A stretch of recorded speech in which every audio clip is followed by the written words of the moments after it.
weird. Edge would not win the Elimination Chamber, but he would win a feud with the Heartbreak Kid, Shawn Michaels. It was a very short feud, but it was very productive as Edge would defeat the Hall of Famer. And on the same night, he would compete in the Royal Rumble where he would end up being the final three alongside Batista and John Cena, which is low-key poetic. As these three were on a come up, and if you're making a Mount Rushmore out of this era of wrestling, arguably these three are on it. Edge was when you think about the Ruthless Aggression era or heading into the next era after the Austin and Rock, you think about John Cena and Batista. Third person in the third to last person was actually Edge.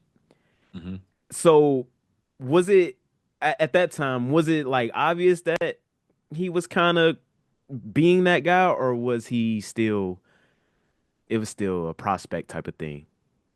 It was a little bit of both. Like you could tell that there was something very, very special there. Yeah. And I mean, that specific era was interesting because he got drafted to SmackDown. Paul Heyman wanted him really, really badly. But then Paul Heyman also said, well, I'm going to put him in a tag team with Rey Mysterio and they're going to do some incredible stuff. By the time that tag team ended, he had like broken his neck not long after that. So right. I think that he probably would have ascended much sooner. Obviously, he would have had he not broken his neck. But he had about 7-8 months of really, really great in-ring work and was in there with Rey Mysterio and was doing a lot of stuff with Los Guerreros and Angle and Benoit and stuff like that. But he was still primarily back as a tag team wrestler. They had him teaming with Hogan at one point. Yeah. He won the tag titles with Hogan. Yeah. Like, so it was this very unique situation where after he had branched off on his own, they're like, okay, well, now you're just going to go tag with other people who aren't Christian. Yeah. And then once he came back, like once he broke his neck, I think that kind of showed them like, okay, we kind of took this guy for granted. And when they brought him back, he got a way more sustained, like top level push. Although Edge would not win the Royal Rumble or leave that year's Mania with the world title like Cena or Batista, he would leave with the first ever Money in the Bank briefcase. A briefcase that we didn't know at the time, but would ultimately basically guarantee you're the next world champion. Ironically, side note, Edge didn't even want to compete in the ladder match, going as far as the campaign to be left off the WrestleMania card altogether. Again, when the concept was first brought to me, I was like, another ladder match, man. Guys, I'm trying to shake that. You know, I don't want to be the guy that, okay, we'll get you on Mania, but it's got to be in a multi-person ladder match. So at first I said, I don't need to be in it. Yeah. What a dumbass. No, thank you. What a dumbass. And they talked me into being in it. Your Gort's is like, you should really be in it. You should really, really be in it. Yeah, all right. Sure. And all right, good words. What do you know? Yeah. Like, and then they said, and you're going over. I was like, oh, but still, what? But he was convinced by Kane and Chris Jericho to compete and ultimately win. I'd imagine this was due to the neck injury he suffered a year before in the same type of match. My guy had PTSD. You see what happens when you know what I'm saying, you power through your trauma? You become a world champion. Not literally. Some of us.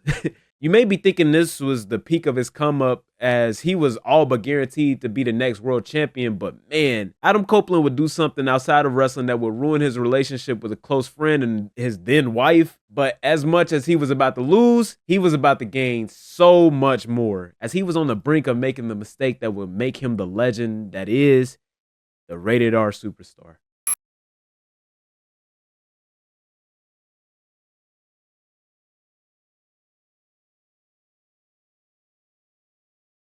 And I think that kind of transitions to where he did eventually get to the top, but we can't get there without the big drama. And I think you know what I'm talking about with that. I kind of had a conclusion and I just worked backwards from there. And given where we are with Edge today, where we look at him, you probably seen the scrutiny he's getting right now. It's not, Of course, yeah. it's not looking too pretty in terms of public favor for him. I think, and I felt this way for a long time, whereas the best of Edge was the rated R superstar, and not the rated R superstar giving concertos and stuff. And that's a part of it, but it was also this, for lack of a better word, chick magnet guy. Yeah. With Lita. So there's really a lot of people we can credit to getting Edge to the legendary status that he is today. And before we get to the scandal, let's establish who is probably the most important, because we can, of course, talk about his trainers. We could talk about his lifelong best friend, Christian, or even Chris Jericho, who like basically invented the Money in the Bank. But when you really think about the early days, for me at least, the first thing that comes to mind is the classic ladder matches with Edge, Christian, the Dudleys, and the Hardy Boys had. And when you have such classic moments on screen, that often leads to very close relationships off screen. Think of like Punk and Cena, Austin and Rock, Kevin Owens and Sami Zayn. That was Edge and Matt Hardy. Now, they may not have been the best of friends, but they were very close, and close enough to whereas this should have never happened. See, it wasn't just the Hardy Boys involved in those classic ladder matches. It evolved into Team Extreme, an alliance of the Hardy Boys and one of the most influential, if not the most influential, and one of the greatest, if not the greatest, women's wrestlers in Lita. But not only was she a tag team partner, she was a longtime intimate partner of Matt Hardy, as they started dating in 1999. But in 2004, after Matt Hardy suffered a serious knee injury, they had him sidelined for over a year. During this time, Lita would start traveling with Matt's close friend, Edge. You could probably see where this is going from here. During this time, Edge would, of course, begin an affair. Yes, an affair, as not only was Lita in a relationship with Matt, Edge himself was married as well. Matt understandably did not handle this the best way. He would immediately spread the tea all over the internet, and this was before wrestlers had social media, so this was before Twitter, MySpace, Facebook, and that tout bullshit. Matt would expose this on his own personal message board. As a result of Matt's unprofessionalism, WWE would immediately release him. And immediately, this would make a terrible situation somehow even worse for Lita. While Lita was getting hate mail, slut shamed, while at the same time recovering from multiple injuries, Edge is benefiting from all of this, as we all know the double standards for women and men in situations like this. But hey, that's not a video for me, at least. Yeah, you know what I'm saying? If you really want to break down on the gender roles and all that nonsense, go to the Red Pill community. Go to the FD Signifier. Go on there. Yeah. Poor Lita. That's all I'm going to say.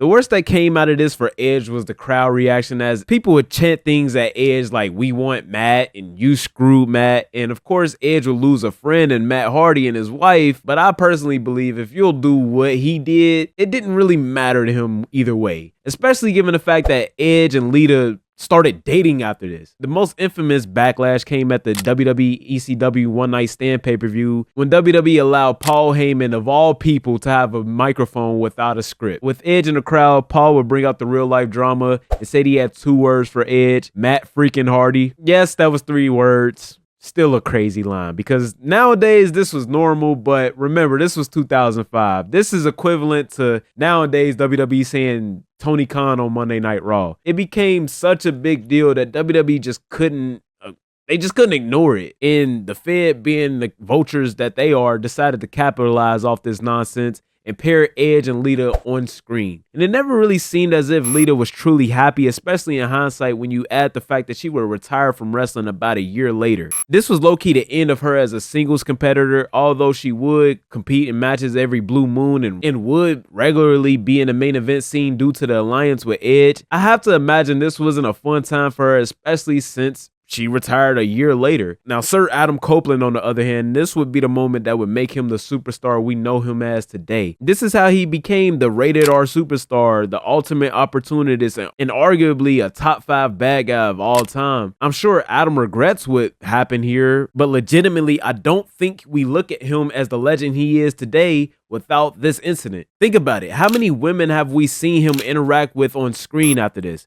Who else had a live sex celebration on television? Even on video games, he was always interacting with various women. His gimmick was like this weird male corn sarce with a sex addiction who will break every rule just to win. He was Drake before Drake. And the Matt Hardy situation was unfortunately the thing that took Edge from this basic bad guy to the biggest villain in the company. This situation, like I said, would become such a big issue that WWE had no choice but to rehire Matt Hardy. Not only would the Fed rehire Matt Hardy, they would immediately take advantage of the real life affair and turn it into a storyline. This is in the rare section of pro wrestling feuds to actually do so. Think of Bret and Shawn, or Punk and Eddie Kingston, or really every Punk feud since he returned to wrestling. Like, this was like real life drama put into television. Now, since this was before social media took over our everyday lives, or even WWE had a YouTube channel, it was really hard to tell what was real or not. Me personally, I don't know if I want to work with someone who I backdoored like Edge did. And on the other hand, if I was Matt,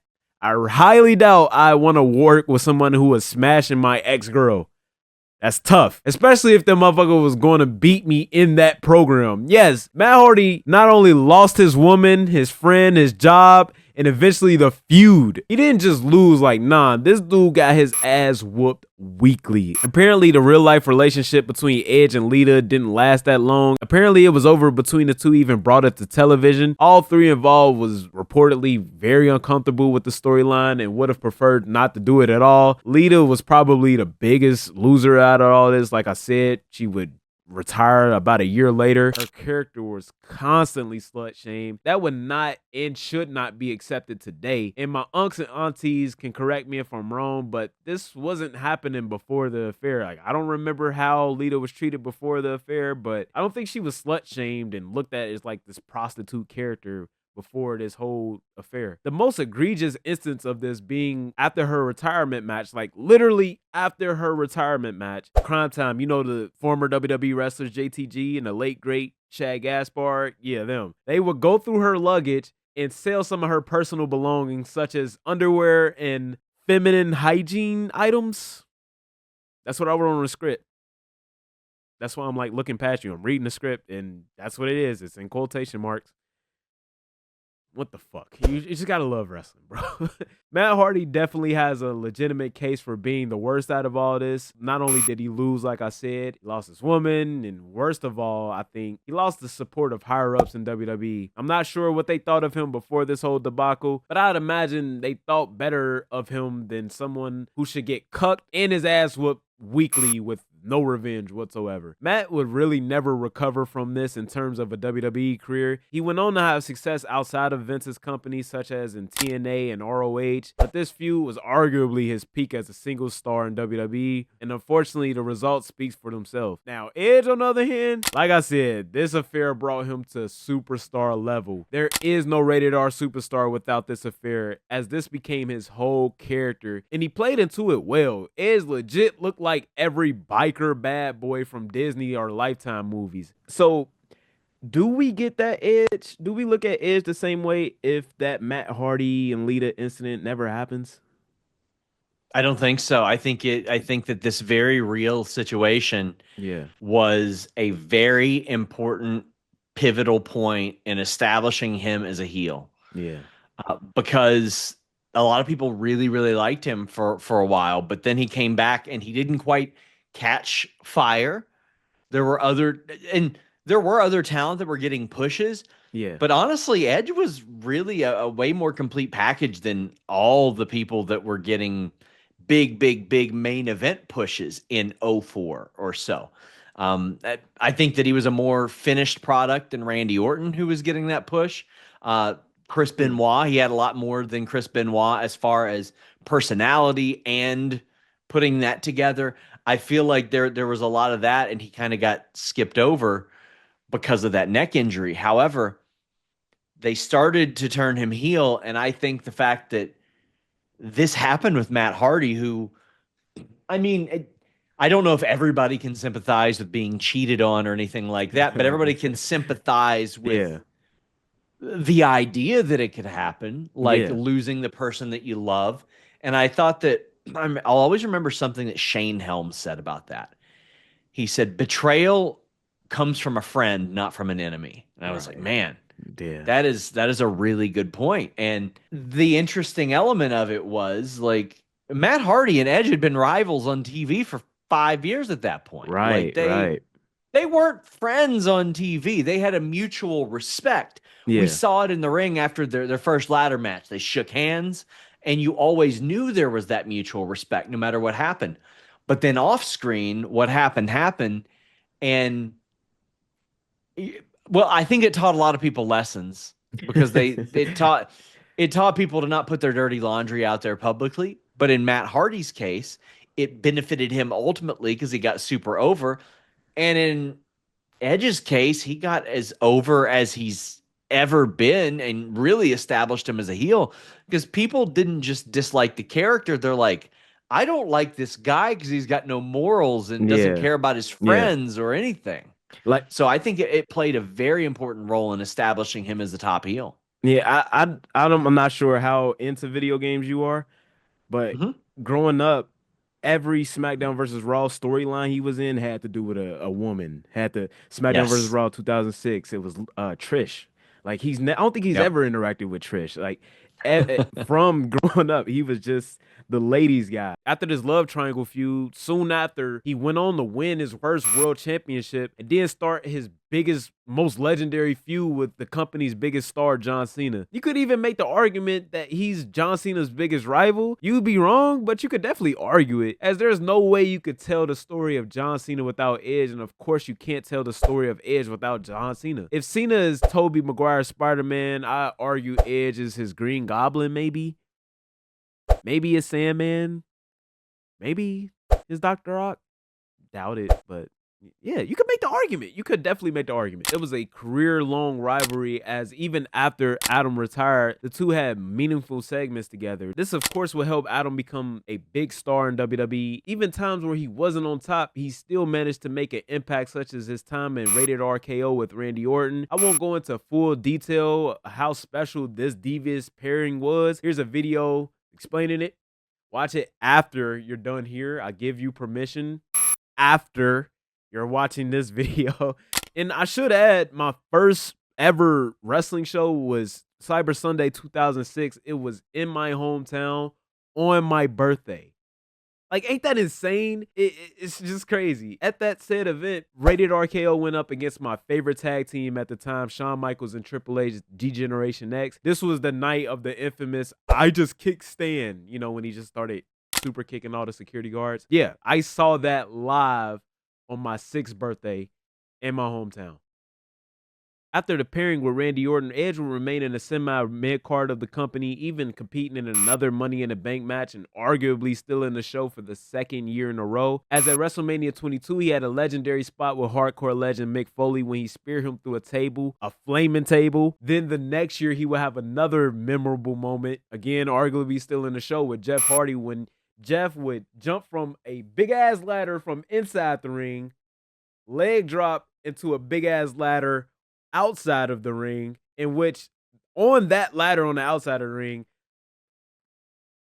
Edge was just laying there. I gotta assume Jeff was low-key, like, what, like 200 something pounds? Imagine that. Imagine 200 pounds just jumping on you from like that high, and then you're laying on a ladder. Like, I don't care if the ladder was made of metal or not. Like, I don't understand how these two dudes are alive and walking today. Kinda walking, sorta, not really, not at all, actually.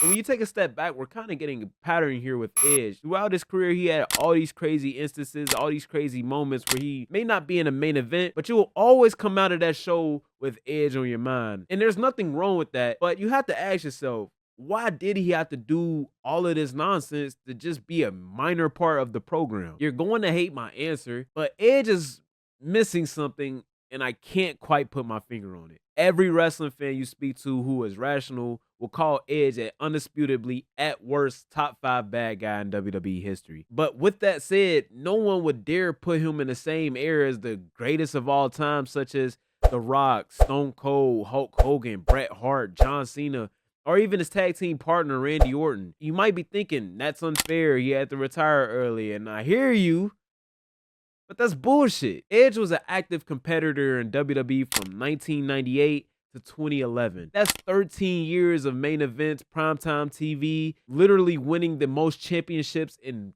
company history, he on paper has a better career than The Rock and Stone Cold combined, as they have a combined 13 years as full-time wrestlers, and Edge doesn't touch their impact, influence, or popularity. But why? I mean, Undertaker literally wanted Edge in his prime to break the streak at WrestleMania 24, but Edge declined. Like, the main event of WrestleMania 24, and I think his streak at that point was like 15-0. And it was kind of thrown by me like, what do you think? And I was like, absolutely not. Absolutely not. Like, why would we do that? That makes zero sense to me. I'm already a made man. I'm in the main event of WrestleMania. What's it going to do for me? Sure, it would do something, I guess, but like, let's save that. Let's save that for somebody who can really use that boost. And to me, as the years started to go and go and go, I was like, Reigns is that guy. If it was up to Edge, there would be no WrestleMania 30 breaking the streak because he would have done it 6 years earlier. But he declined. Edge was undefeated at WrestleMania at the time. So what was missing? Like, what star power, what quality was he missing to be in the lower tier? Why don't we look at him the same way we look at them? And the only thing I could say is take away the OMG moments, take away the Matt Hardy Lita cheating scandal, take away the theme song. What really do you have? Can you tell me your favorite promo from Edge from 2005 to 2011? Can you tell me your favorite Edge storyline? Can you even tell me your favorite Edge t-shirt? Like, if they dropped it right now, would you drop everything and buy it before it sold out? Edge was a dope wrestler, one of my favorites of all time. I've told this story before, but even being a huge fan of Cena, I somehow became an Edge head. Yeah, I just said Edge head. I know I've told this story before 1,000 times, but bear with me. When I was a kid 20 years ago, yes, 20 years ago, I'm an unk, whatever. My cousin used to come over to my granny's house and tell me what matches were on Monday Night Raw, ECW, and Friday Night SmackDown, because this was 2006, and in 2006, cable was a luxury and not everyone had it. Now, 20 years later, cable is worthless and barely anyone has it. My granny was ahead of her time, I guess. But before I could watch the matches on YouTube, I would have my cousin come over and we just play whatever matches there was on SmackDown versus Raw. 9 times out of 10, we were doing a DX match. He beat Triple H, I beat the Heartbreak Kid, Shawn Michaels. I permanently broke this tradition because I refused to play with anyone other than Edge, the rated R superstar. That was my guy, man. That was my guy. I would go as far as to say when Jeff left in 2009 and before Punk cut the pipe bomb in 2011. In that in-between time, Edge was probably my favorite wrestler. The gear he had was fire. The moveset was great. The hair. Did I have a crush on Edge? The hair. He had amazing hair. Come to think of it, my hair looks like that now. I'm gonna edit that out. It's weird because I usually root for the good guys. To this day, as a grown man, I hate to see a good guy lose. Maybe I don't want to see the good guy win more than I just hate to see someone try to be a hero or just be innocent and lose. I can root for villains, just not against heroes. And don't get me wrong, I wouldn't necessarily root for Edge to win matches. Like, nah, I was happy when he lost. But when it came time to pick up the stick, when it came time to be somebody, I was picking Edge. And I couldn't wait for the day he turned face. I couldn't wait for the day that he was a good guy. And luckily for me as a kid, we would eventually see Edge as a good guy in 2010. But then you realize why he was a bad guy for so long. You see, at some point, Edge's booking limbo got so bad that he ended up in a tag team somehow with Chris Jericho, another resident in booking Limboville. They went on to actually win the tag team championships, but soon after, unfortunately, another injury, another one. Like, I don't know. Like, take a shot every time he gets injured. That should be the drinking game of this video. Apparently, another injury cost him another title. Another real life incident that WWE took advantage of, as this started a feud between Jericho and Copeland. Jericho began a feud by trashing Edge while he was away recovering from the injury. This made Edge, for the first time in over half a decade, a sympathetic good guy.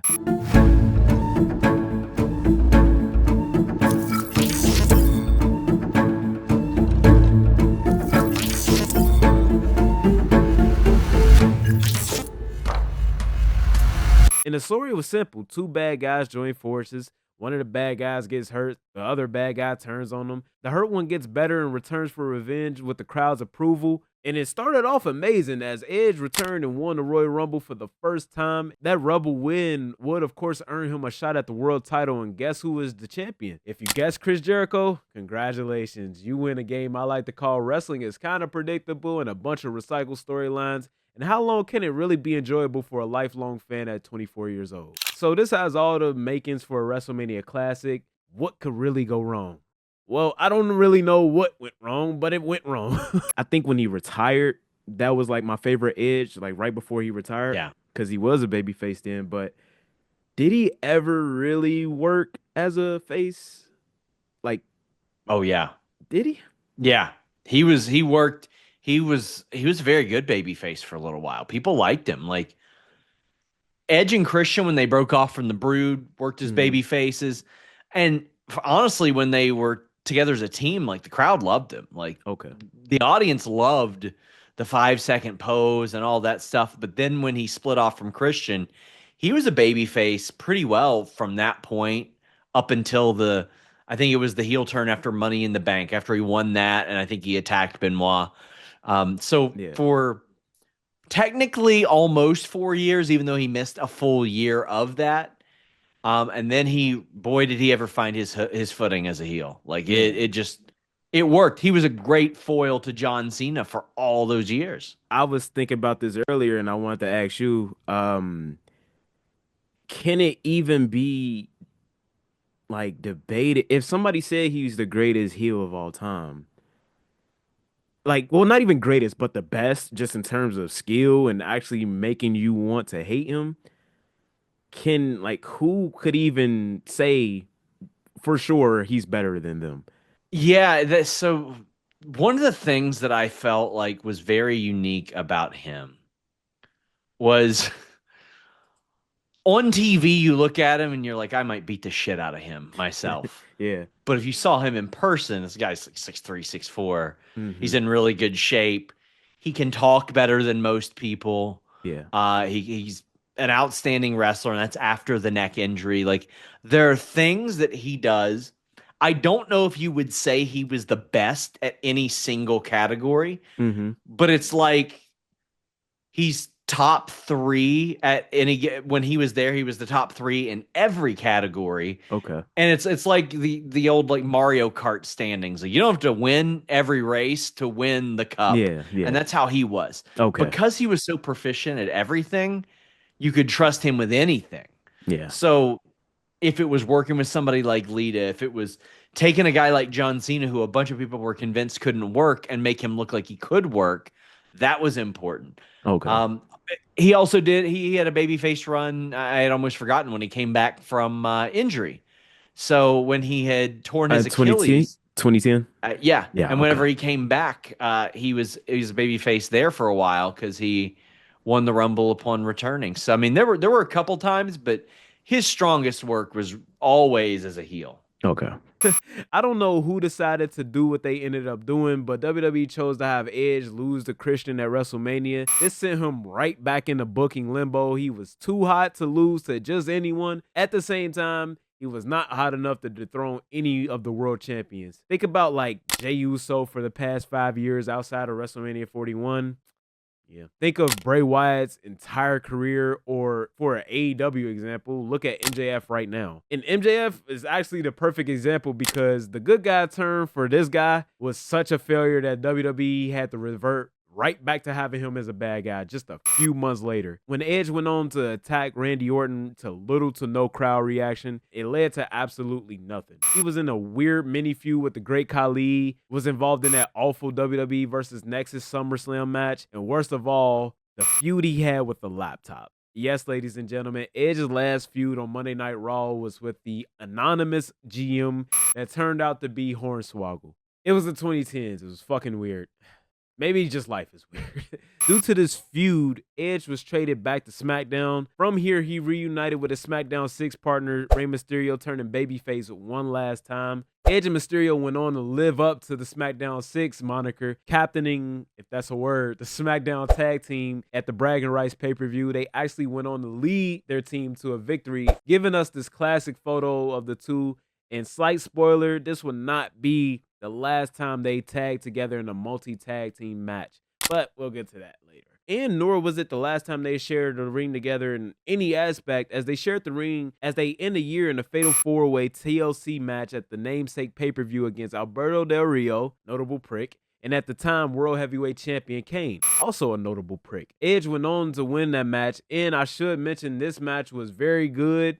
I suggest everyone go watch it, not only because it was so fucking good and I loved it growing up. This was a record 6th World Heavyweight Championship win and an overall 10th World Championship win. This unfortunately would not stop the bogus, weird booking though, as he entered a feud with the young Dolph Ziggler and his ex-wife Vicky Guerrero. Yes, his ex-wife Vicky Guerrero. I've skipped over a lot of nonsense, not only for our benefit, but Edge's as well. Did I mention his booking was awful? To be honest, the only reason I'm bringing this up is because Vicky, for some reason, ended up firing Edge and stripping him of the world title and then awarded Dolph with the world title. And this was legit. Like, it literally counted as Dolph's first world title win. Of course, this wouldn't last long as Theodore Long, old Teddy Long, player, holla, holla, one-on-one with the Undertaker tag team match, player, holla, holla. I think you get it. Hey, is this the dance? Teddy would rehire Edge the same night, which led to Edge winning his 7th World Heavyweight title and his 11th and final World Championship. From here, Edge went on a feud with the 2011 Royal Rumble winner, notable prick, Alberto Del Rio. This match didn't really have much going on for it besides the reunion between Edge and Christian. I'm not sure what the vibes were in the IWC, but in hindsight, I'm surprised to this day Edge won this match. I'm not sure what it was, but WWE really saw something in Alberto. Like, this dude won the Royal Rumble, the Money in the Bank, and 2 separate WWE championships all in one full calendar year. This same year, he lost to Edge in the first match at WrestleMania 27. I don't get it. I don't know. And before all of that, though, like, he started off hot. Like, he debuted like, I believe, like, late 2010, and he went on a streak of, like, injuring major stars like Rey Mysterio and, ironically, Christian. So when Alberto lost this match, I enjoyed it as a kid because, like I said before, I love rooting for good guys, especially Edge, and I really didn't like Alberto. I've always had weird vibes about Alberto, but as an adult who understands the wrestling business a bit more, honestly, it